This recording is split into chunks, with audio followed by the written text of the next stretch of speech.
friends, today I would like to show you how to use the non-starch fabric stabilizer so that you can cut regular cotton fabrics with your die cuts.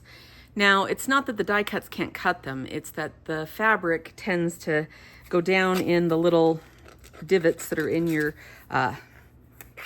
cutting plate, and it kind of shreds it.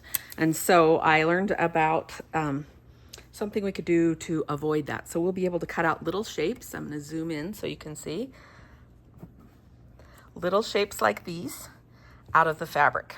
Okay, so we're going to be using this starch, or the non-starch. It's not starch, it won't attach bugs or won't attract bugs. Let me slide these things further out of the way so that they don't get wet.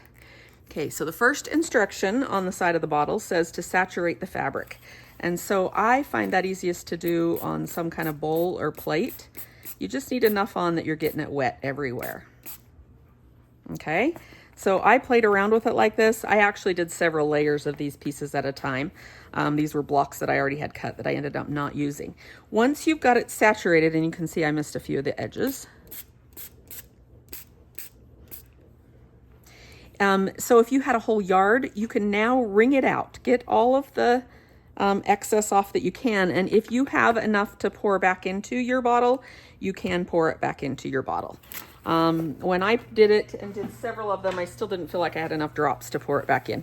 That wringing it out is kind of difficult when it's a tiny little spot like that, so I went ahead, spread mine out, and just took a paper towel to it to kind of get some of it off. Okay, and then you are supposed to lay it somewhere to dry.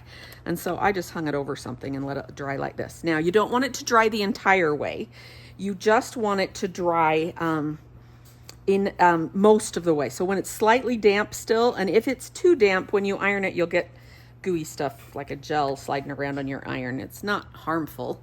It just doesn't do what we want it to do. So leave it somewhere to dry. Okay, once it's almost dry, then you go ahead and iron it. And so I don't know if you can tell from looking at these, the texture of them, but it's more like cardstock rather than fabric. They're stiff like cardstock, okay? And that's what it will do to the fabric. Okay, because I have used my cutting machine for somewhere between 50 and 60 hours, mine is has a little bit of slack to it. So when I'm cutting these shapes, I need to use just a piece of cardstock, or this is a piece of paper folded in half, just a little bit of something underneath it. It's only the case when I'm doing the fabric, but it just takes that little extra bit. And because it's loose, sometimes even when I'm doing wool, I will roll in and out so it kind of gets pressed through there twice.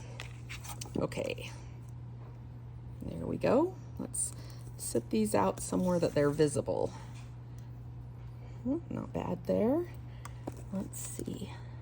Let's gather up the rest of these little guys. They're slippery. Where's the other two? There they are on the back of there. You can see how it cuts them out crisply. You'd be able to applique the edges of those. Let's zoom in so that we can see it better. You'd be able to applique the edges of those down with no problem. And if you were to throw it in the wash afterwards, like we don't typically wash wool projects, but if you were making, for example, hexies, and you wanted to cut them and then sew them together and then wash them afterwards, that would be fine. You could go ahead and wash them afterwards because they will just return to their flimsy pre-done state. Okay, let's back this up a little bit. And I want to take, this one is the one that we were letting dry earlier. So I ironed it. There we go. Now it's nice and hot. And you can see how it is no longer like the fabric. There is one thing I need to point out about this, is that when you put the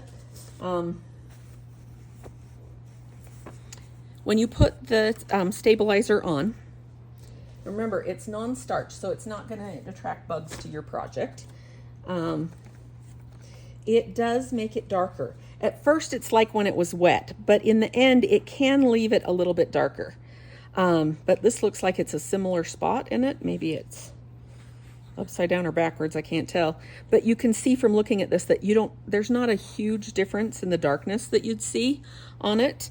Let's look at a couple other patterns so that you can see. Okay, that's why I did that one. This is one that I have done. And here is the piece that's dried.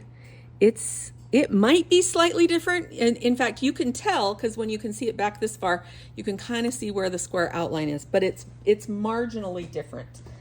This is the one that we did at the beginning of this project, and I can't figure out where to line it up to try and get it to match, but there you go. See, it's slightly darker than the outside of it, but hardly at all.